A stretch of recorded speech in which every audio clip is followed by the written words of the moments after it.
So ayan na nga, grabe, ang lakas ng ulan, hindi na tumigil. So class suspension ulit.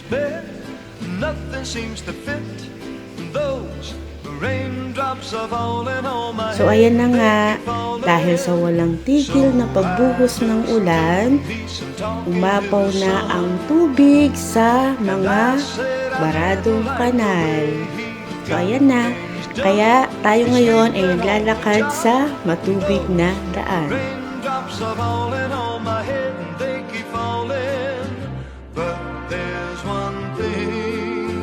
I know the blues they sing